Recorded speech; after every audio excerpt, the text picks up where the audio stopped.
Chapter 5. Parking. Drivers are responsible for making sure their vehicles do not become hazards after they have been parked. Whenever you park your vehicle, be sure it is in a place that is far enough from any travel lane to avoid interfering with traffic and visible to vehicles approaching from either direction. Always park in a designated area if possible. On one-way streets, you may normally park on either the right or left side of the street. Always set your parking brake when you park. Leave the vehicle in gear if it has a manual transmission, or in park if it has an automatic transmission. Check traffic before you open the door. Get out of the vehicle on the curb side if you can. If you have to use the street side, check traffic before you get out. Always have passengers, especially children, exit the vehicle on the curb side. Check for bicyclists, who often travel on the right-hand side of the travel lanes near parked cars.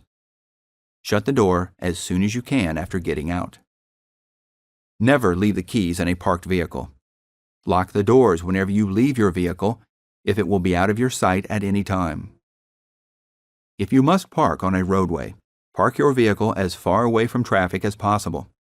If there is a curb, park as close to it as you can.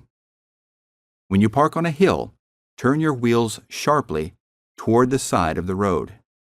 This way, if your vehicle starts to roll downhill, it will roll away from traffic. Refer to parking on hills. No parking zones. There are many areas where you cannot park. Check for signs that may prohibit or limit parking. Some parking restrictions are indicated by colored curb markings. Do not park in an intersection. Do not park on a crosswalk or sidewalk. Do not park across a driveway entrance. Do not park on the left side of a two-way street. Do not park along a curb that is painted yellow. Do not park on a bridge. Do not block a fire hydrant. Do not block the normal traffic flow or create a hazard to other drivers. Do not park with your vehicle facing against traffic.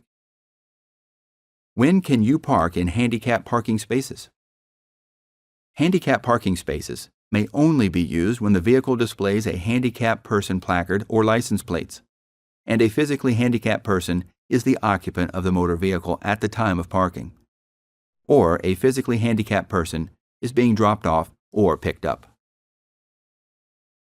The International Symbol of Access.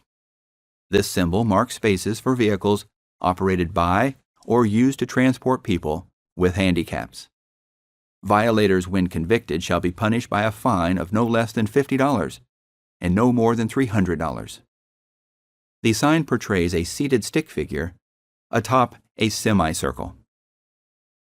The law also provides that it is illegal to park in handicapped parking access aisles. It is illegal to use a handicapped person's placard or license plates to park in designated handicapped parking spaces if the handicapped person is not being transported at the time. Parking on hills. Before leaving your parked vehicle, turn your wheels in the proper direction. Turn off the motor, leaving the vehicle in proper gear. Set the emergency or parking brake.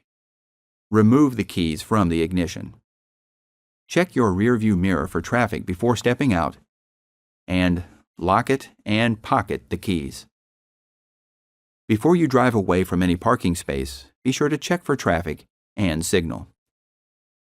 When parking downhill, with or without a curb, turn your wheels to the right. When parking uphill with curbs, turn your wheel to the left. When parking uphill without a curb, turn your wheels to the right. Parallel parking. Stop even with the vehicle ahead of the parking space, about 1.5 feet to the left of that vehicle. Turn wheels sharply to the right, and back slowly into the parking space. Be sure the front of your vehicle does not block passing or oncoming traffic. When clear of the front vehicle, turn wheels sharply to the left and continue backing. Turn wheels sharply to the right and pull forward toward the curb. Park in the center of the parking space. This concludes Chapter 5.